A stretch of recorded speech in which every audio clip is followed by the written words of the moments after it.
Hey there everyone, we're here doing the lessons of A Course in Miracles, and I'm trying to get low to the ground to avoid the wind that's blowing by, and also trying to avoid the cactuses that are on the ground too, because that's one thing in Phoenix you gotta look out for is these little prickly guys who, when you get off the trail, might be there to give you a little reminder to stay on your path. All right, so today we're doing lesson number 314. I seek a future different from the past. And this is awesome, very synchronistic. Things are changing in the weather, in the energies. It's like you're getting a chance to be reborn every day. You die the night before, get reborn every day. And these last few lessons have been helping us prepare ourselves for this idea of having a different future than the past. We're creating new ideas and new experiences, and we're reframing the way we're looking at things in order to have a different experience, a more loving experience for ourselves and others around us, the world, the universe, etc. So here we go. I seek a future different from the past. From new perception of the world, there comes a future very different from the past. The future now is recognized as but extension of the present. Past mistakes can cast no shadows on it, so that fear has lost its idols and its images, and being formless, it has no effects. Death will not claim the future now, for life is now its goal, and all the needed means are happily provided. Who can grieve or suffer when the present has been freed, extending its security and peace into a quiet future filled with joy? So that's another really cool way of looking at this. The present is extending itself. So if we stay in the now, we are moving into the future without a lot of story and projection and digging around in the past and throwing that up ahead of us and kind of like walking on that very ego-based path. So, very good news. All right, here's our prayer for lesson 314. Father, we were mistaken in the past and choose to use the present to be free. Now do we leave the future in your hands, leaving behind our past mistakes, and sure that you will keep your present promises and guide the future in their holy light. Yes.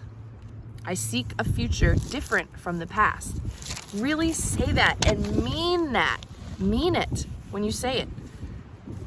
Let those stories go. That's what this is telling you. You know, it's the ego is very convincing and tells you, here's all the things that are wrong with you. Here's all your wounding. A lot of us are very sensitive to these kinds of topics. I have these wounds from childhood and I get triggered and these things come up and surface.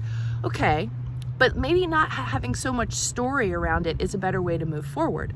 Maybe what we're actually experiencing is emotional and energetic residue, instead of getting into the details of who did what to you and why you were the victim and why you were the perpetrator. I mean, it goes all different directions with this. But if you let go of the story and you seek a different future, you're just allowing these sensations to pass through your body and things come out of your mouth. You behave in a certain way. Forgive yourself, apologize to others, forgive others, whatever it is, and move forward without all that attachment to those stories that you think created you. All right. Let's see what A Year of Forgiveness has to say about this one. Lesson 314. I seek a future different from the past. All right, yeah, we got to show this little graphic too.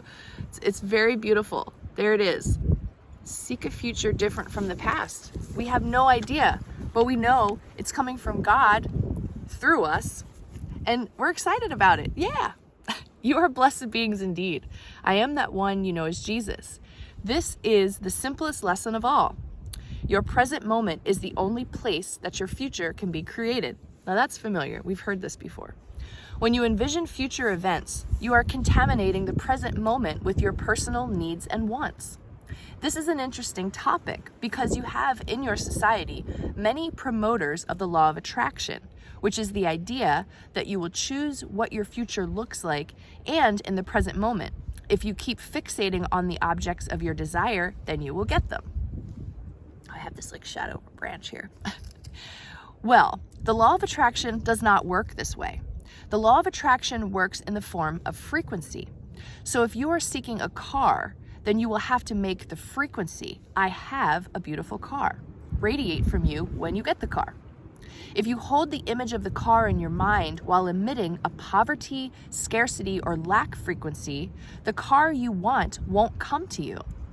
This is why many of you trying to use the law of attraction feel disappointed because you do not get what you want. But you are getting what you want. You are getting the frequency that you are emitting. And you are emitting the frequency because of the things you choose to focus on.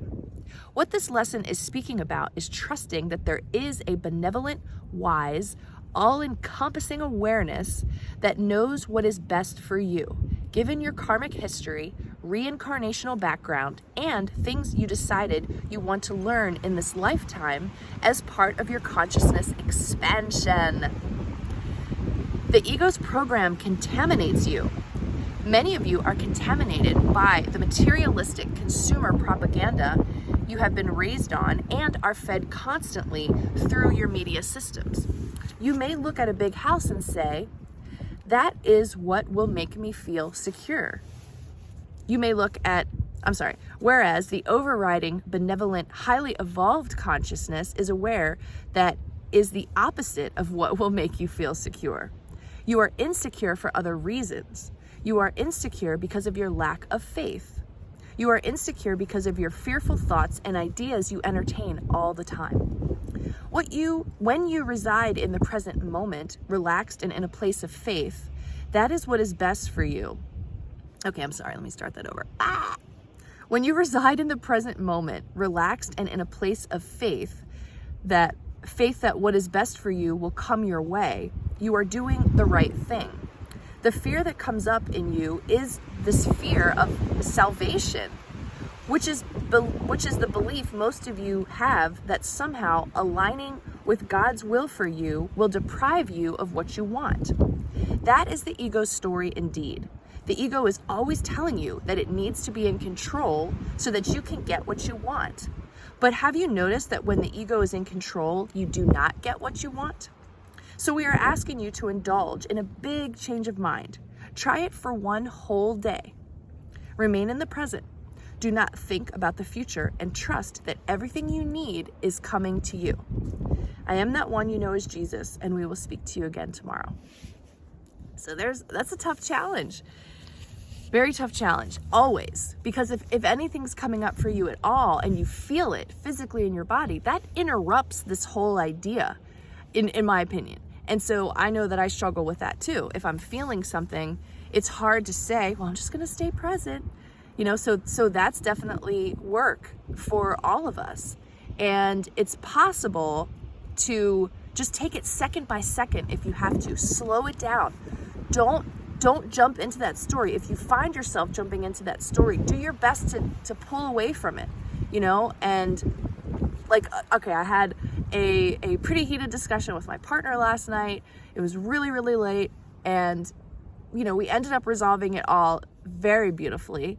But in the moment, I felt like it was nearly impossible for me to come away from the thing that I was believing about what I needed to communicate. And so in those moments, just give yourself some compassion. We're not perfect. I mean, we are perfect, of course, but when we're in that sort of like ego-driven sensibility, it's really, really hard to do this. But having these lessons just in your consciousness, there's something that's going to pull you out of it. And however you used to be, chances are it's not lasting as long as it once did. If you have upsets and problems like that, it's not lasting as long as it once did. And that is something to celebrate and be grateful for, because these lessons are getting into your consciousness. You're listening to this, you're reading this, you're thinking about this, you're trying your best to apply this. It's going to have an effect in your life. Just continue, have consistency, and keep trying. Don't quit. Don't give up. You are carrying yourself through this incarnation. And you're telling yourself, I seek a future different from the past. Even if the past was last night. You got this. I love you guys. Have a great day. I'll talk to you tomorrow.